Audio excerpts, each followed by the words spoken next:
Ito guys, yung ating ibon na kasali sa Motor Cup. Tapos sinali din po natin sa Survivor. Yan po si Batik. Oh. Siya po ay Borga. Yan. Oddline. Borga. Bali, hindi na po natin siya na-class kahapon kasi padilim na po siya dumating. Yan po ang sticker niya. Oh. Naka-sticker pa po siya.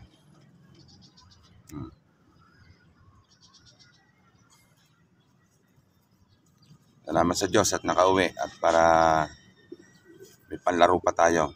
Hindi pa po nagtatapos dito ang karera ng ibon ko kasi hanggang late ang balita ko po, hanggang late ang laro. Ayan. Sana wag siyang mawala, wag siyang malusaw yan. Hindi po siya nagbabago ang katawan, no. Ganito ko siya kinarga, pero ganito pa rin siya nung bumalik, oh. Medyo okay pa. Medyo malakas pa siya.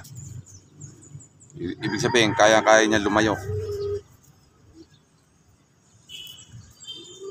Ito guys, yung munti ko na ipamigay. Dapat napasama to sa 20 pieces na ibon na panlaro ko. Pinamigay ko na po yung iba.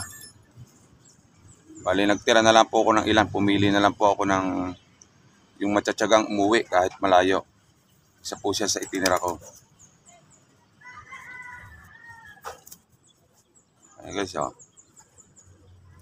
Siya po si Batik Borga. Yan.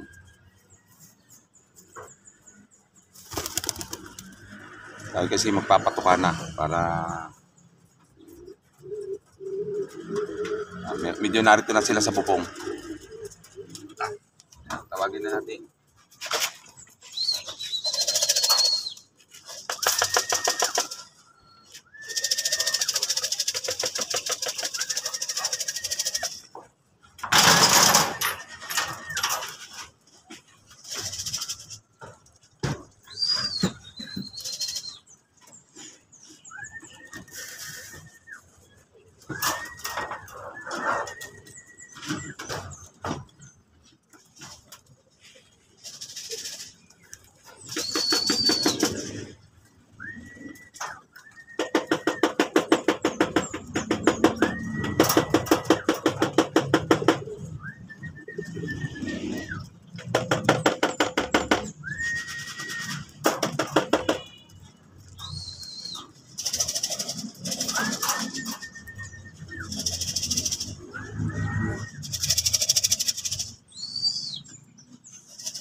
Ano guys, good morning na lang po sa inyo lahat and God bless.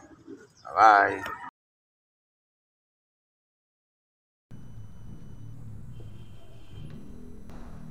Good morning.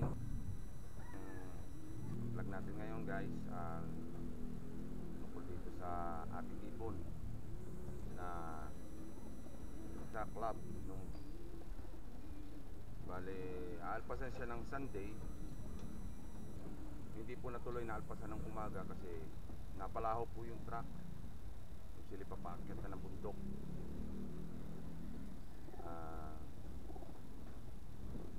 Lumayahon po yung sasakyan, yung truck. Bale na-release po yung ibon ng 11:40.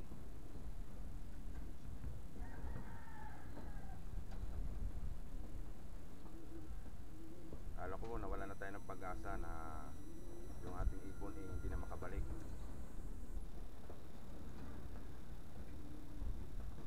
Medyo awa ng Diyos, nakabalik po yung ating ibon. May sticker pa guys, may sticker pa po yan. Hindi na po natin na-clock kasi dumating po siya, alas 5 pasado na. Medyo padilim na. Hindi na po natin na-clock kasi may lakad tayo kahapon. Importante yung lakad natin kahapon kaya hindi na natin na-clock. Bale, sila po ay inalpasan ng San Andres.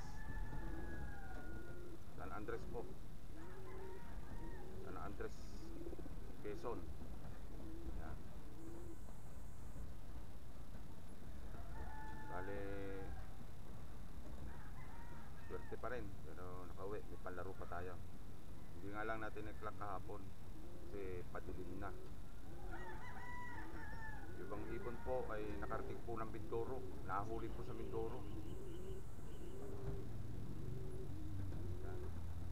Shoutout po sa mga nakahuli ng ibon sa Mindoro.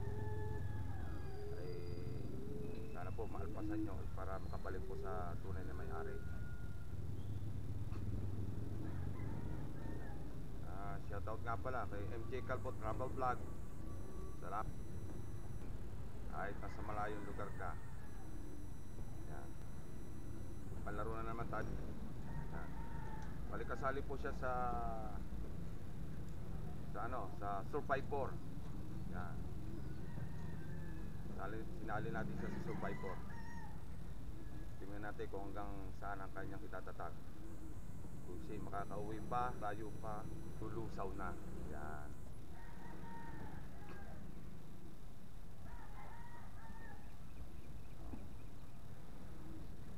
Medyo maedad na siya guys.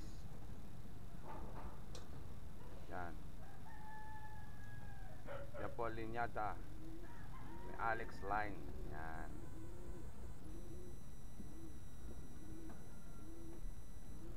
Shoutout din pala sa aking mga subscriber, sa mga followers ko po sa Reels. Shoutout po sa inyo lahat. Huwag po kayo magsasawang manood kahit simple video lang po, pero yung ibang bagay na pagtulong, yung ibang matitindi, hindi na po natin ibinablog kasi medyo napapaluha tayo kapag may mabigat na problema yung tao na tutulungan. Inaano na lang po natin yun.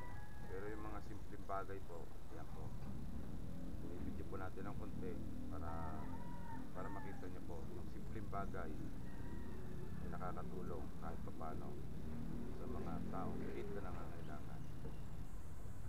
Shoutout po sa inyo lahat. Balik ngayon po, paparunda po tayo guys.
sabik na sabik sila lumipad. Yun na. So, hindi na maabot ng ating camera.